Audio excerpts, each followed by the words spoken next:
Polity rapid revision का second part है, page number 86 है ये। Polity rapid revision page number 86 है ना। अब ब्लू डॉट के ऊपर यूपीएससी क्वेश्चन पूछता है, ब्लू डॉट नेटवर्क का संबंध किससे है। हम बोल देंगे भाई ओईसीडी से है, 2024 में लॉन्च हुआ था। किस लिए लॉन्च हुआ था? ये चाइना के बेल्ट एंड रोड इनिशिएटिव को काउंटर करने के लिए, और ये ना जो इंफ्रास्ट्रक्चर है ना उनको फंडिंग करने के लिए, जो private infrastructure investment in quality, private sector investment in quality infrastructure, जिसमें ट्रांसपेरेंसी होगी, सस्टेनेबिलिटी होगी, डेवलपमेंट होगी। अब इसके लिए 3 मेंबर हैं। एक तो यूएसए का इंटरनेशनल डेवलपमेंट फाइनेंस कॉर्पोरेशन है, जापान का बैंक फॉर सेंट्रल कॉर्पोरेशन है, ऑस्ट्रेलिया का डिपार्टमेंट ऑफ फॉरेन अफेयर, एक ऑस्ट्रेलिया जापान एंड यूएसए, 3 ये मेंबर है। इसके इतना कोई नहीं पूछेगा। अब इसका जो बात शुरू हुई थी 2023 में, 2024 में से पूरे वर्ल्ड में इंप्लीमेंट करने की बात हुई थी। इंडिया नॉर्डिक समिट पहला समिट हुआ था 2018 में, दूसरा हुआ था 2022 में। एक बहुत इंपॉर्टेंट चीज़ है, स्प्रिंग वाटर समिट हुआ था 2025 में। ये इंडियन नॉर्डिक फोरम के रूप में हुआ था। इंडियन नॉर्डिक वाटर फोरम ने ऑर्गेनाइज किया था। इसका काम है सर्कुलेटरी ऑफ वाटर, है ना, एंड इंडस्ट्रियल कोलैबोरेशन। ये जो नॉर्डिक कंट्रीज है, इनमें डेनमार्क है, फिनलैंड है, आइसलैंड है, नॉर्वे है, स्वीडन है। Denmark, Finland, Iceland, Norway, Sweden, then यही है। फिर इंडिया नॉर्वे ने मतलब अपनी बिजनेस कोलैबोरेशन में अपनी पार्टनरशिप को और मजबूत किया। फिर जैसे तुम्हारा IOC है, इंटरनेशनल ओलंपिक कमेटी, जून 2023 1894 में हुई थी। पेरिस में हुई थी, पेरिस दी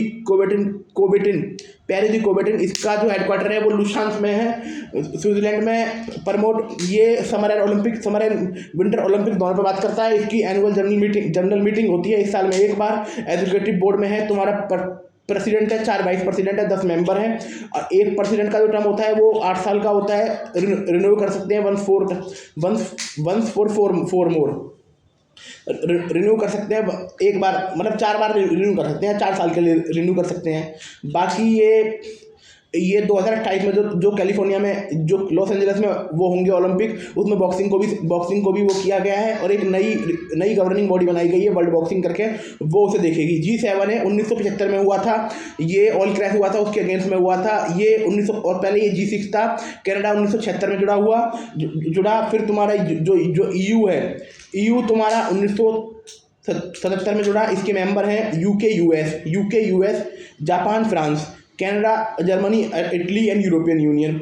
अब यही ठीक बात है, इन्होंने global alliance against hunger and poverty launch किया है, जिसमें तुम्हारा Indian and Brazil main member है। मतलब इंडियन एंड ब्राज़ील भी सपोर्ट कर रहे हैं। ब्रिक्स की तो बात की गई थी।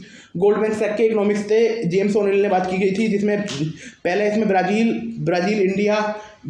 India and Russia and China थे, है ना। फिर 2010 में इसकी जो पहली इनफॉर्मल मीटिंग हुई थी 2006 में। 2010 में अफ्रीका भी इसमें, साउथ अफ्रीका भी जुड़ गया। 2024 में ब्रिक्स प्लस कंट्री आई, जिसमें इजिप्ट है, इथोपिया है, UAE है, ईरान है, और अर्जेंटीना ने विड्रॉ कर लिया। एंड सऊदी अरब है। सऊदी अरब का भी पूरा कंफर्म नहीं हुआ।